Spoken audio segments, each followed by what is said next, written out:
ያበደ አንድ ነው አለ ያገሬ ሰው። አይ ህዊ ያብን ለማግኘት ነው ይሄ ሁሉ ማጎብደድ፣ እግር ማጠብ ጀመረች አይደል? አይ ሄሉ በጣም ነው ያስታውቀችኝ ወላሂ። ስራው ሁላ እኮ በጣም የሚያስቀው እግር አሳጠበች። ተሪ ወንድ ናት። ደግ አድርገሻል፣ ይገባታል። እና በመቀጠል ደግሞ እንግዲህ ሄሉ ዛሬ ያደረገችው ነገር እኔ ሙሉውን አላየሁትም ነበር እና መጨረሻ ላይ ሳያው ግን ያው እንደ ፈተና በላይ ያደረገችው ነገር ነው ሶ በነገራችን ላይ ያብ አሁን እያደረገ ያለው ነገር እኛ ለተመልካቶች ግራ ስለገባን ነው። ምናልባት አውቀው ነገ ድራማ ይሉናል ብለን በሁለት መንገድ ስላሰብነው ነው እንጂ ይህን እያደረገ ያለው የእውነቱን ከሆነ ሲጀምር ፈተና አያስፈልገውም እኮ ማለት ሁለት ሴት በአንድ ላይ አድርጌ ይዛለሁኝ ብሎ ማሰብ ሁለታችሁንም ልጠላችሁ አልችልም እያለ ይሄ ሰው እኮ አንድ ልብ የለውም። በቃ ያችንም ይወዳል ይችንም ይወዳል፣ ሁለታቸውንም ማኖር ነው የሚፈልገው። ገባችሁ አይደለ? ስለዚህ ይሄ ሰውዬ ከዚህ በላይ ምንም ፈተና ምናምን የሚያስብለው ነገር የለም። አይጠቅማቸውም ለሁለታቸውም ቢሆን ማለት ነው። አሁን ያችን በልጅ አስራው ነው። አንዳንድ ጊዜ ሰው ላይ በደካማ ጎናቸው ይገባል እና ያ ልጅ ወዳለሁ እያለ ስለሰማይ ካሁን በፊት እውነቷን የሚሆን ሾቷን እንግዲህ በልጅ አስራው በዛ ምክንያት ነው። እና ያብ እንግዲህ ልጅ ልገልብ ነው ብሎ ሄሉን አይታችኋል ያደረጋትን ነገር ወደዛ እሷንም ተከትሎ ሄዶ ነበር እና ያው በእርግጥ ከዚህ በላይ ማስረጃ የለም ብላ ሄሉ ከአሁን በኋላ ዙር አታየውም ብዬ አስባለሁ። ነገር ግን የያብ ድርጊት ያስታውቃል። እንደነገርኳቸው እዚህ ደረጃ መርዝ ደረጃ ባንደርስም እዚህ ደረጃ ባትፈትነውም ያስታውቃል። እንደነገርኳቸው አንድ ሰው እናንተን የሚወዳችሁ ሰው ለሌላም ሰው ቦታ እንዳለው ካወቃችሁ ይሄ ሰው ልክ ነው ብለው ማሰብ ወይ ደግሞ እኔ አሸንፌ ወስደዋለሁ ወይ ደግሞ ይሄ ነገር ብሎ መታገልም አያስፈልግም። ገባችሁ አይደለ? ያነ ሰው እናንተን ብቻ ከማንኛውም ሰው በላይ የበለጠ ሲወዳችሁ ሌላውን ነገር ትቶ እናንተ ጋር ሲመጣ ብቻ ነው እናንተ ጥረት ልታደርጉ የሚገባው እንጂ እንደዚህ አይነት ያመነንታ ልብ ያለውን ሰው የሚልከሰከስን ሰው በምንም አይነት ነገር አሸንፋችሁ ወይ ደግሞ እንዲፈጠራ ፈጥራችሁ ይዘዋለሁ ብላችሁ መኖር አትችሉም። እና ያብ ማለት ምንም ወሬው አይጨበጥም። ትናንት ወዲያ ሰምታችሁታል። እኔ አንቺ ጋር ነው የምኖረው በልጅ ታስሬ የማይሆን ህይወት ውስጥ መኖር አልፈልግም ሲል ነበር። እንደዛ ከሆነ ታዲያ ለምን ከሄሉ ጋር እየኖረ ኑሮ ልጁ ሲወለድ እውነተኛ የሱ ልጅ ከሆነ መርዳት ባለበት ይረዳል። ሌሽ እንደዚህ ይሆናል። አሰላሙ አለይኩም ወረህመቱላሂ ወበረካቱ። ውድን የተከበራችሁ ቻናል ቤተሰቦች እንዴት ናችሁ? ደህና ናችሁ? ሁሉ ሰላም፣ ሁሉ መልካም።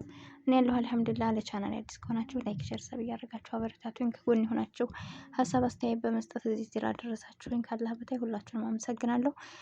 እና እንግዲህ ያው እንደነገርኳችሁ በጣም እያስጠላ ነው ያለው ነገር። እኔ የማን ህይወት በተለይ በእነዚህ በዩቱበር ደረጃ የምር በዩቱብ ተጀምሮ እስከ መጨረሻው የሚጥም ፍቅር ያላቸው ሰው እውነተኛ ሆኖ ያገኘናቸው አንድም ሰው የለም።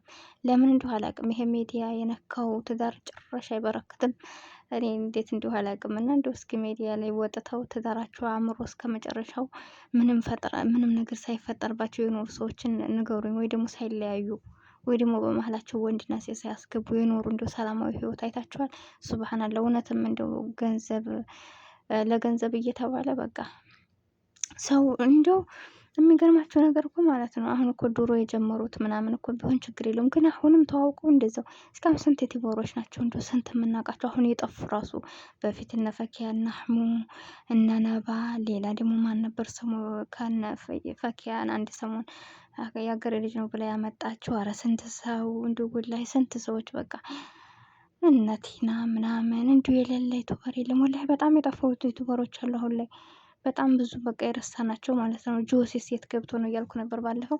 በጣም ብዙ ዩቱበሮች አሉ እና እነዚያ ሁላ እንግዲህ ህይወትን ጀምረው ነበር። ኤፍሬም ራሱ ከስንት ሴቶች ጋር ጀምሮ ነበር ያብርሽ ወንድም ማለት ነው። አይታችሁታል።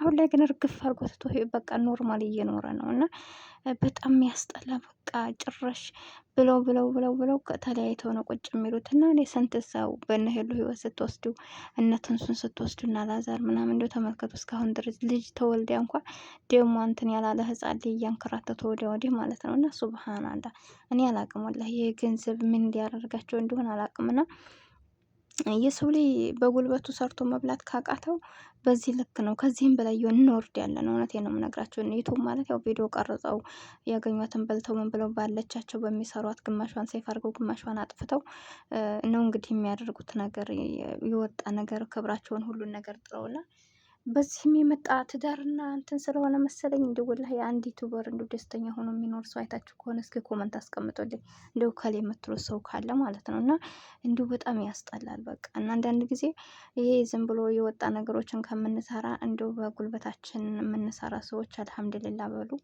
ወደዛም አይነት ውስጥ እንዳንገባ ብለን ሁላችንም ዱዓ ያስፈልገናል። የምሬ ነው የምነግራችሁና ለብር ተብሎ ህይወት እውነተኛ ህይወት እየተበለሻሸ ልጃቸውን በቃ ብዙ ነገሮችን እያጡ ነው፣ እስከ መታመም እስከ መሞት ደረጃ ማለት ነው። እና ብቻ እንዴት እንደሆነ አላውቅም። እና እንደነገርኳቸው አሁን ያ የእውነቱን እያደረገ ካለ ሄሉሻ የምር ከዚህ በላይ አስፈላጊ ነው ብዬ አላስብም።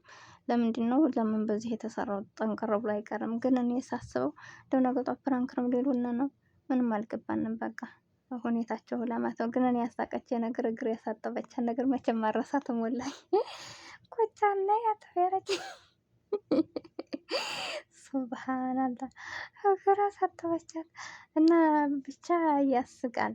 ብዙ እኛም ፈገግ እያልን ያው እየኖርን ነው። አንዳንድ ጊዜ እኛ እዚህ ቦታ በስራ ቦታችን ተናደንም ምን ብለንም እነሱን አይተን ዘና እንላለን። ነገር ግን እኛ ዘና እያልን እነሱ በጣም ብዙ ነገሮች እንትን እያሉ ነው። እና ሄሉ እንግዲህ ሀዝናል ላይ ልፈትነህ ነበረ ያደረግከው ነገር ግን ልክ አይደለም። እውነትን ያልገላት ነው ወይ እንደዚህ አይነት ነገርስ በሞክር አንተን እንደዚህ ታረገኝ ነው ወይ ብላ እውነቱን አውቃለች። እና ያብ ማለት በጣም ከባድ ሰው ነው እንደነገርኳቸው።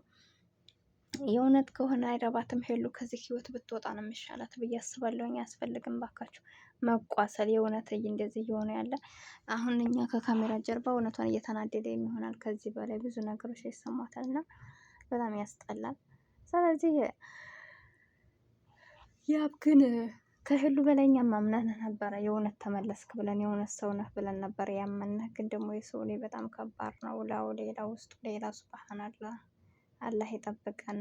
እንደ ዩቱበሮች ከሆነ እውነት ለመናገር ሌላውም ህይወታችን በጣም አስቸጋሪ ነው። ግን እንደ ዩቱበሮች በብዛት ሁሉም ህይወት እንደሱ ነው ብላችሁ እንዳትደናገጡ። ከነሱ ለየት ያለ ሰዎች አሉ። እኔ እስካሁን ዩቱበር ላይ ሆኖ እነማን መሰሏቸው? እዚህ ሳውዲ ላይ ነበሩ ዳውድና ሙሳኪና እዚህ እንደኛው ነበሩና ወላሂ እኔ የዱሮ ቻናሌን በዛኛው ነበር ሰብስክራይብ አድርጉኝ እያለ እየመጣ ሲደማመር ነበር። እዚህ የዛሬ ስንት ዓመት በፊት 16 ዓመት በፊት ማለት ነው። እና አሁን ላይ እሱ ሀገር ገብቶ እንግዲህ ባለፈው ሱቃቸው ተቃጥሮባቸው አይታችኋል። እስካሁን ድረስ እንዲሁ በሚስቱ ላይ ሲደርብ ያላየሁት ሰውዬ እንደውም እሱ ነው። ሚስቱንም ያኔ በክብር ነው ያዘው። በመሀላቸው ሰው አስገብቶ አይቻቸው አላቅም፣ ተጣልተው አይቻቸው አላቅም። በስኬታቸው ከጎን ሆና አብሽር እያለች እየኖረች ያለች ሚስቱ ብትኖር እሷ ናት። እና ከመልክ ድል ያምራል ይባላል። እና እነሱ ናቸው ከስድስት ዓለም ገብተው ጀግና ብዬ የማስባቸው ሰዎች እነሱ ናሉ ስኬታሞች። ለማንኛውም ቻናል ላይክ